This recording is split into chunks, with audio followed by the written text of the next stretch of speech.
नमस्कार दोस्तों, आप सभी का स्वागत है एमएसएससी नोट्स में। तो दोस्तों, एक बहुत ही बड़ी अपडेट यहाँ पर बिहार राज्य से सामने आई है। जैसा कि आपको पता है कि एनसीटीई ने जो गाइडलाइन दी गई थी कि शिक्षक पात्रता परीक्षा जो होगी वह अनिवार्य होगी और सभी राज्यों में लागू होगी, तो इसमें ये हो गया था कि बिहार में भी शिक्षक पात्रता परीक्षा होती थी। लेकिन अभी क्या हो गया है कि इसमें बिहार राज्य में एक फैसला आया है कि शिक्षक पात्रता परीक्षा जो है बिहार राज्य की वो अब नहीं होगी।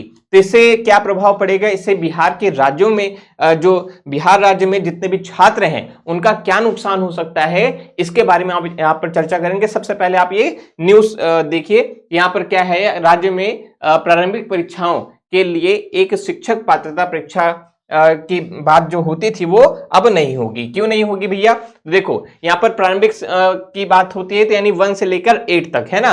प्राइमरी और जूनियर में जो टेट होता था, बी टेट होता था, अब यहाँ पर नहीं होगा। तो अब क्या होगा इससे? अब क्या होगा, तो देखो यहाँ पर ये बोला गया है कि हम सीटेट ही मान्य करेंगे, अलग से जो है राज्य की जो पात्रता परीक्षा है वो नहीं लेंगे। ठीक है, अब इससे नुकसान क्या होगा? सबसे बड़ी बात हम बात करेंगे, सीधे सीधे नुकसान की बात करेंगे। सबसे पहला देखो, सीटेट में 60% अंक जरूरी होता है। ठीक है, सीटेट में क्या होता है, 60% अंक जो होता है सामान्य वर्ग के लिए वो जरूरी होता है और 55% जो होता है वो अदर कैटेगरी के लिए अनिवार्य होता है। ठीक है, तो अब देखो यहां पर क्या था, है ना, बीटेट में क्या था, बीटेट में केवल और केवल जैसे एस्टेट होता है ना, तो एस्टेट में क्या होता है, 50% अंक। ठीक है, तो 50% अंक लेके आइए और आप पास हो जाइए, है ना। जैसे उसमें क्या होता था कि 50% अंक का मतलब हो गया 75 नंबर, है ना, और यहां पर क्या लग जाएगा, यहां पर हमको 90 नंबर लाना पड़ेगा, तो सीधे सीधे 15 नंबर का फर्क आ गया, पहली बात।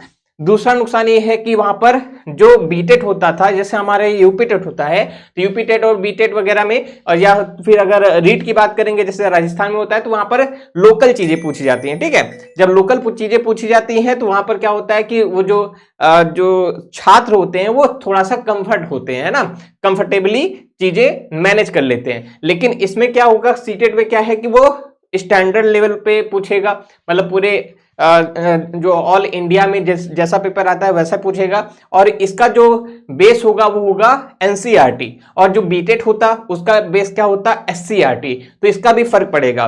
ठीक है, और दूसरी बात, तीसरी बात ये हो जाएगी कि यहां पर जो भाषा की बात होती है ना, जैसे यहां पर अगर बात करते हैं सीटेट में तो एक स्टैंडर्ड भाषा होती है। ठीक है, लेकिन अगर हम बीटेट की बात करते हैं तो वहां पर जो भोजपुरी होती थी, मैथिली होती थी, अंगिका होती थी, है ना, तो ये सब भाषा का प्रभाव यहाँ पर सीटेट में नहीं दिखेगा, है ना, लेकिन वो बीटेट में दिखता था। ठीक है, तो ये सब क्या है कि छात्रों के लिए यहाँ पर नुकसान की बात है। ठीक है, अब देखिए, आपको ये भी पता होगा कि सुप्रीम कोर्ट ने अनिवार्य कर दिया है टेट वाला, है ना। सुप्रीम कोर्ट ने जो शिक्षक हैं, है ना, जो अभी भी कार्यरत शिक्षक हैं, उनके लिए भी टेट अनिवार्य कर दिया गया है। और जो 2011 के पहले जितने भी शिक्षक थे बने हुए थे और उनको भी अब टेट पास करने के लिए अनिवार्य है, तो जो बिहार में भी शिक्षक हैं तो उनको भी अब सीटेट ही पास करना पड़ेगा, क्योंकि बीटेट आएगा ही नहीं। और बीटेट नहीं आने के कारण जो सीटेट की जो मानक है ना, सीटेट का जो मानक है मिनिमम जो है 60%, वो ले आना पड़ेगा उनको भी।